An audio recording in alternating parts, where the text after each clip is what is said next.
We need to be focused more on stopping things before they happen.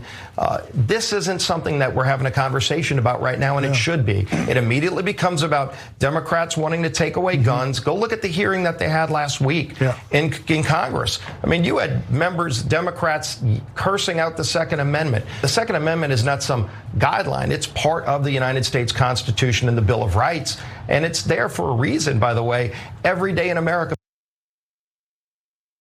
Okay, so that is Steve Scalise over the weekend talking about how the Democrats coming out of the Uvalde shooting, the Buffalo shootings, and the 10 other mass shootings that happened over the weekend, the many constant mass shootings, they just want to take your guns. But no, we have a Second Amendment, and thus you have rights. Now, if I seem bored with the argument he's making, it is because it is identical to what people like him and other Republicans will say in the wake of every mass shooting. And yet, two factors in theory could have influenced this. The first is that this is supposed to be a different time, right? I mean, Uvalde was so horrifying.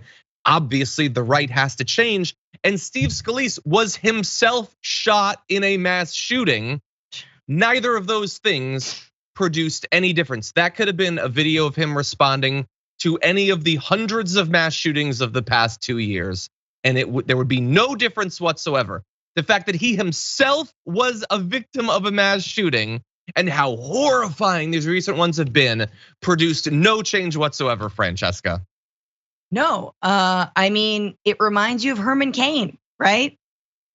Remember that guy who died for Donald Trump's lies about COVID-19 as he continued to campaign for him? I mean, there is no clearer argument for the Republican Party being a death cult than their approach to literal issues of life and death, like gun laws and gun safety, or COVID-19.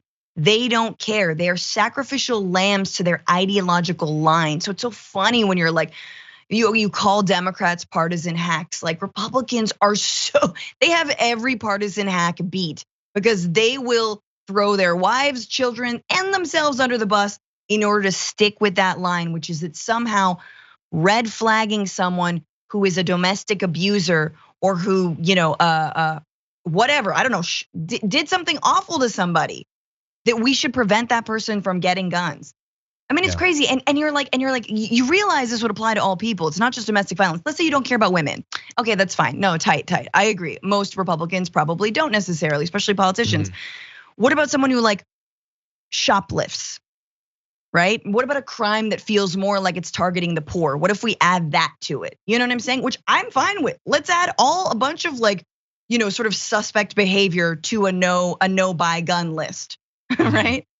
Maybe they would be on board with that. It's just so obvious and actually very revealing in terms of the vast majority of whether they see gun violence in their own communities, whether they feel at risk for gun violence, or whether they're actually, like they always do, protecting predators, whether it's whatever kind, maybe, including their most famous Donald Trump.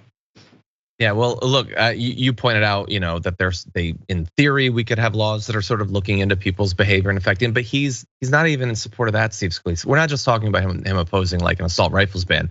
Steve Scalise, again, victim of a mass shooting, says that the red flag laws take away due process. Now, I believe it was John Roberts, I think it might have been on Fox, who says, but if that had been the case in Buffalo, 10 people would be alive today. And possibly in Uvalde as well. He had apparently made threats and stuff. Maybe he wouldn't have been able to buy a gun.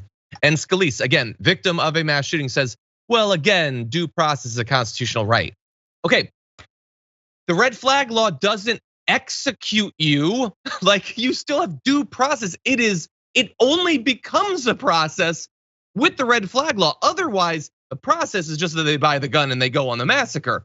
This allows for a process to adjudicate if you should have it, to talk to the person, perhaps interview them. He doesn't want due process, he wants no process. He wants you to process the purchase of an AR-15. That's what he's concerned with. So again, we can't even get that.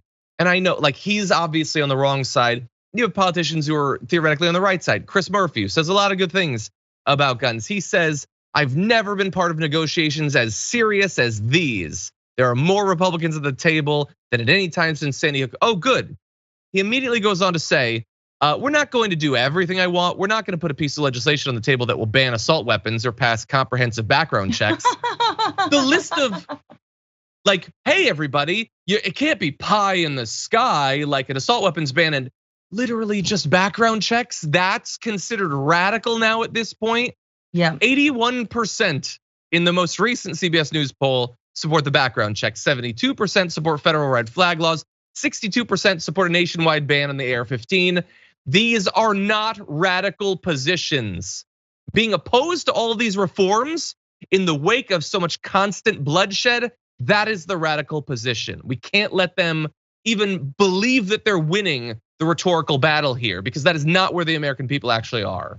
To say nothing of the context of Roe v. Wade being currently on the chopping block, as we talk about how much of an infringement it would be to make a gun owner, have a background check before they buy an AR-15, or how terrible it would be to limit the number of AR-15s they could get. Oh, but a woman, oh my God, you don't want to be a parent yet? Oh God, your uterus, oh my God, your own body growing another life inside of it. Yeah, you're gonna have to wait. And oops, the window is closed. And now actually, no, in fact, there was never a window. You just can't, you have to have that baby. Like, are you kidding me? Way more restrictions on women's bodies, way more restrictions. And again, look out, man. I'm calling it the summer of rage.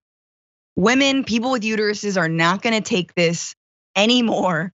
And like, I'm so the irony, it's the same, John, you pointed it out during COVID as it continues to persist. But like the irony of anti-maskers saying I can't breathe when George Floyd was murdered. That's what they care about, less about Black lives and more about the fact that they have to put a stupid piece of cloth over their stupid faces. We're in that same moment. You care more about your guns than you do about people having autonomy over their own bodies. Yeah. It's just so perfect. Oh yeah, women, people of color, no, they can die. They're fine. Comfortable, privileged white person, minimally inconvenienced. Oh God. 100%. Yeah, 100%. Although honestly, when having to choose between the guns and the inconvenience, they are in this case choosing guns over many of the inconveniences that they would push off onto kids.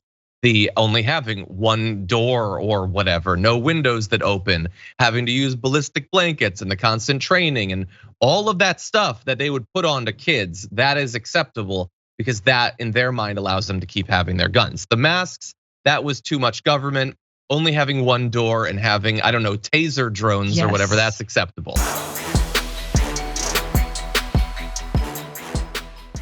Check out the Damage Report podcast each day, wherever you get your podcasts, whether Pocket Casts or Stitcher or iTunes.